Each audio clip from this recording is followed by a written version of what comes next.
Hello friends, ఈరోజు మనము తోటకూర చాలా టేస్టీగా పర్ఫెక్ట్గా ఎలా చేయాలో నేర్చుకుందాము.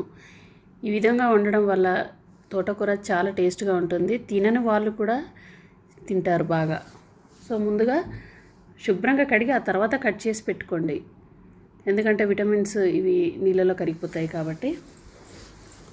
ఇప్పుడు స్టవ్ ఆన్ చేసి ఒక గిన్నె పెట్టి దాంట్లో ఆయిల్ సరిపడా వేసుకోండి. మీరు ఎంత క్వాంటిటీ తీసుకుంటే అంత వేసుకొని ఆయిల్ కొంచెం వేడెక్కాక ఒక 2-3 ఎండుమిర్చి, 3-4 వెల్లుల్లి రెబ్బలు పొట్టు తీసి వేసుకోండి.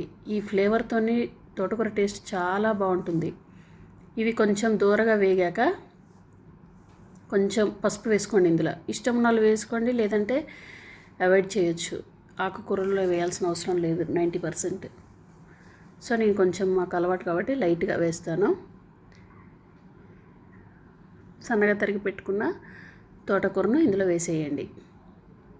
సో టోటల్గా సిమ్లోనే కుక్ చేయండి, హై ఫ్లేమ్ అస్సలు పెట్టకండి. ఉల్లిపాయలు మీరు తాలింపులో వేపుకోవాలనుకున్న వాళ్ళు వేపుకోండి, లేదంటే ఇలా పైన పచ్చిమిర్చి ఉల్లిపాయలు వేసుకోండి. సాల్ట్ కూడా వేసుకొని సిమ్లో పెట్టి మూత పెట్టేయండి.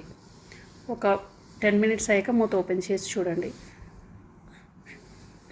ఇలా కలపండి. చూడండి తోటకూరలో వాటర్ ఎలా వచ్చిందో, అలా వస్తుంది వాటర్. సో ఇది ఒక 50% కుక్ అయ్యాక కట్ చేసి పెట్టుకోండి టమాటా ముక్కలు. ఒక 2-3 వరకు వేసుకోండి కట్ చేసి పెట్టుకొని. సో నెక్స్ట్ మూత పెట్టి మనకు 1.5 స్పూన్ కారం వేయండి. ఆ తర్వాత ధనియాలు, మెంతులు, జీలకర్ర పొడి 1 స్పూన్ ఫుల్గా వేసుకోండి. ఇది టేస్ట్ బాగా ఇస్తుంది అన్నట్టు కర్రీకి. సో ఒక 5 నిమిషాలు అయ్యాక మూత తీసి, ఇది కుక్ అయింది కదా టొమాటో, దీన్ని బాగా కలపండి. సో ఈ విధంగా బాగా కలిపి టమాటాని గుజ్జుగుజ్జుగా చేయండి. ఆ తర్వాత మళ్ళీ మూత పెట్టండి. ఇంకొక 5 మినిట్స్ అయ్యాక చూడండి.